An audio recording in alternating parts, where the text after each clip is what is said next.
Hello, आप सब देख रहे हैं 89.6 एफएम सीकर का डिजिटल प्लेटफॉर्म। मैं हूं आपके साथ आरजे नाना और आज मुझे ये सौभाग्य प्राप्त हुआ है कि मैं हमारी सीकर के चेयरमैन मिस्टर जीवन खा का इंटरव्यू लूं। तो thank you so much sir अपना टाइम देने के लिए। नमस्ते बेटा, खुश। ओके तो सर मैं सबसे पहले आपसे ये पूछना चाहूँगी कि बड़े लोगों के लिए तो सीकर में बहुत कुछ हो रहा है, अभी रामलीला मैदान में भी इतना डेवलपमेंट हुआ है। तो मैं ये पूछना चाहूँगी कि हम बच्चों के लिए सीकर में क्या होने वाला है। बिल्कुल सही क्वेश्चन किया आपने। हमारा अब अगला जो फेज़ है उसमें हम बच्चों के लिए ही एक्टिविटी के लिए काम करने जा रहे हैं नगर परिषद। उसमें सबसे पहला काम है नेहरू बाल भवन, जो नेहरू पार्क में हम बनाने जा रहे हैं। उसमें बच्चों के लिए लाइब्रेरी भी होगी, बच्चों के लिए खेलने की एक्टिविटी भी होगी, जिसमें बच्चे 15 वर्ष के लेकर के 25-28 वर्ष का एक कंसेप्ट करेंगे। उसमें उतने ही बच्चे वो उसमें आएंगे उस उम्र के। और साथ साथ में वहाँ क्रिकेट का भी हम सोच रहे हैं, नेट प्रैक्टिस का हो। तो 2-3 कंसेप्ट लेकर के हम बच्चों को लाइब्रेरी, खेलने की एक्टिविटी, छोटे बच्चों के लिए भी खेलने की एक्टिविटी के हम इंस्ट्रूमेंट उसमें लगाएंगे। दूसरा काम है हमारा आर्ट गैलरी, जो हम समृति वन में बनाने जा रहे हैं। आर्ट गैलरी का मतलब ये है कि बच्चों को नई नई प्रकार की जानकारियाँ मिले। उसमें वन के क्षेत्र में भी है, फॉरेस्ट लैंड, फॉरेस्ट के जो भी एक्टिविटी है वो है।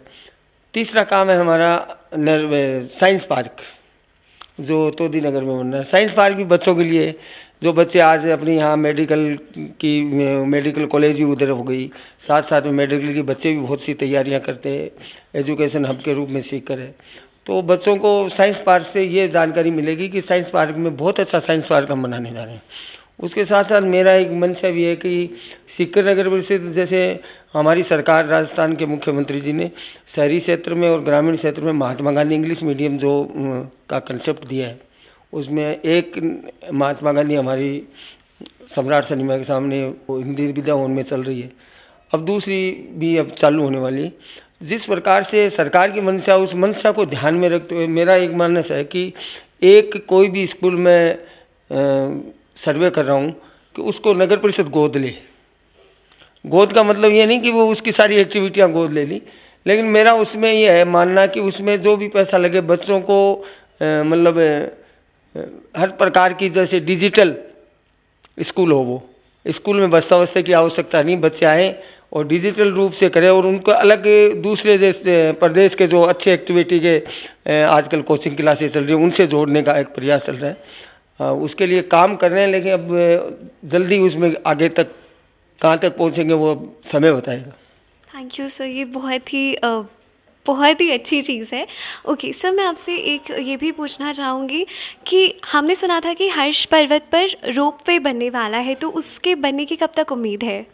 नहीं, उसके बारे में चल तो रही है, लेकिन मुझे पूरा उसका ध्यान नहीं है कब तक बनेगा वो, क्योंकि वो मेरी सीमा क्षेत्र के बाहर का काम है।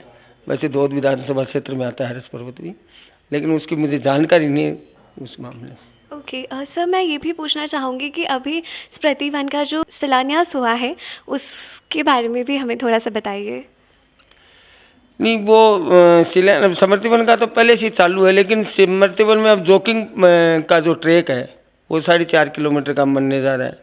वो अब तो ऐसे ही मिट्टी का ट्रैक है, लेकिन हम उसमें फॉगिंग प्लस 3-4 तरीके की मिट्टी, जो सेंट्रल पार्क जयपुर में बना हुआ है ट्रैक, उसकी तर्ज पे हम उसको बना रहे हैं, ताकि हमारी वृद्ध जन, जो हमारी माताएं हैं, हमारे बुजुर्ग हैं, जो उनको मॉर्निंग वॉक करने में कोई, क्योंकि आजकल ऊबड़ खाबड़ होता है तो पैर में दर्द होने का वो खतरा रहता है, लेकिन उसमें कोई ऊबड़ खाबड़ नहीं होगा और डस्ट भी नहीं उड़ेगी, क्योंकि उसमें फॉगिंग का मतलब है कि हर 5-7-10-15 मिनट से वो फॉगिंग चलती रहेगी, फुहारा होता है, ताकि वो उसको नमी रहे, नमी के हिसाब से वो डस्ट नहीं उड़े।